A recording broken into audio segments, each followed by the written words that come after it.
Hello friends, welcome to Yamni creation channel. Friends, మీ అందరూ ఎలా ఉన్నారు? బాగున్నారా? మేమైతే చాలా బాగున్నామండి.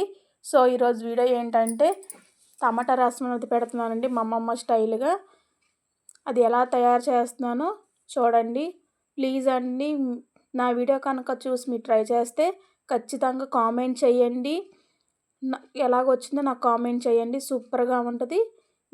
వీడియోలోకి వెళ్ళిపోదాము. ముందుగా కుక్కర్ తీసుకోవాలి ఫ్రెండ్స్. కుక్కర్లోని టమాటాలు వేసుకోవాలి.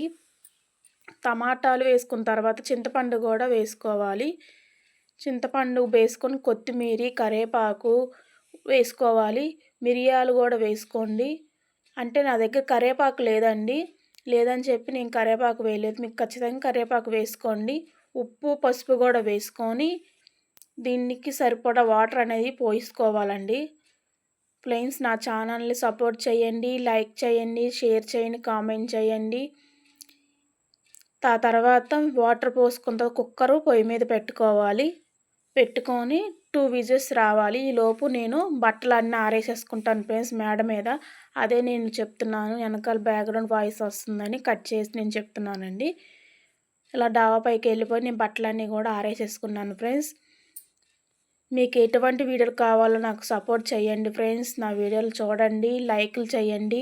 ప్లీజ్ అండి, నన్ను సపోర్ట్ చేయండి. నేను కొత్తగా యూట్యూబ్ ఛానల్ పెట్టాను ఫ్రెండ్స్. మీ సపోర్ట్ ఉంటే నేను ఎంత దూరమన్నా వెళ్తాను. కుక్కర్ విజిల్ అనేది వచ్చేసింది ఫ్రెండ్స్. వచ్చేసిన తర్వాత మూత తీసి చూడాలి. ఇది బాగా వేడిగా ఉండిద్ది ఫ్రెండ్స్. ఇది బాగా చల్లారిపోయినాక మెత్తగా అనేది గుజ్జులాగా తయారు చేసుకోవాలి. ఇప్పుడు ఇలాగ గుజ్జులాగా తయారు చేసుకుంటేనే రసం అనేది చాలా బాగుంటుందండి. ఇలాగా చల్లారిపోయిన తర్వాత నేను మెత్తగా గుజ్జులాగా తయారు చేసుకొని చారుకు తగ్గట్టుగా వాటర్ పోసుకున్నానండి. పులుపు, టమాటా పులుపు, చింతపండు పులుపు తగ్గట్టుగా వాటర్ పోసుకోవాలి.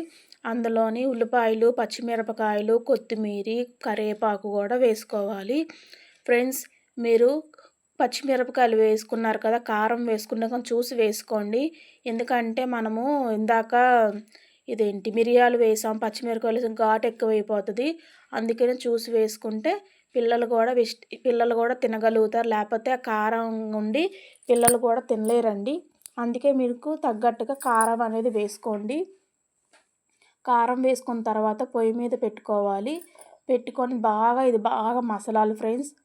ఎంత మరిగితే అంత బాగుంటుంది రసం. మాత్రము కొంచెం హైలో పెట్టుకొని కొంచెం మీడియం సైజుగా పెట్టుకోవాలి. అటు ఇటుగా మనం అడ్జస్ట్ చేసుకొని పెట్టుకోవాలి. బాగా మరిగిపోయిందండి. మరిగిపోయిన తర్వాత ఇప్పుడు రసం పొడి అనేది వేసుకోవాలి. నేను డీమార్ట్లోని కొనుక్కొచ్చాను ఫ్రెండ్స్ రసం పొడి. ఆ రసం పొడి 1 స్పూన్ వేసుకోండి. చాలా బాగుంటుందండి, చాలా టేస్టీగా ఉంటుంది. మీకు నచ్చితే కనుక ట్రై చేయండి. ఈ పొడి వేస్తే కనుక చాలా టేస్ట్ ఉంటుందండి.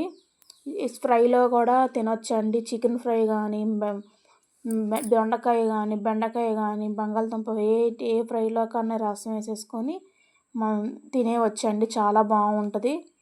జ్వరం వచ్చినా, దగ్గు వచ్చినా సరే ఈ రసం పెట్టుకొని తింటే ఇంకా తినాలనిపించిద్దండి.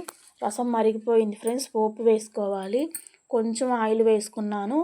ఆయిల్ బాగా వీటెక్కిన తర్వాత ఎల్లుల్లిపాయ రబ్బలు, తాలింపు దినుసులు, ఎండుమిరపకాయలు, కరివేపాకు కూడా వేసుకొని బాగా తాలింపు అంతా బాగా ఫ్రై అయిన తర్వాత పోపు వేసేసుకోవడమే. అంతే ఫ్రెండ్స్, అయిపోయింది. మీకు నచ్చిందా? మీకు నచ్చితే కనుక నా వీడియో లైక్ చేయండి, షేర్ చేయండి, కామెంట్ చేయండి, నన్ను సపోర్ట్ చేయండి. మరొక వీడియోతో మళ్ళీ కలుద్దామండి. ప్లీజ్ అండి, నా ఛానల్ని సపోర్ట్ చేయండి.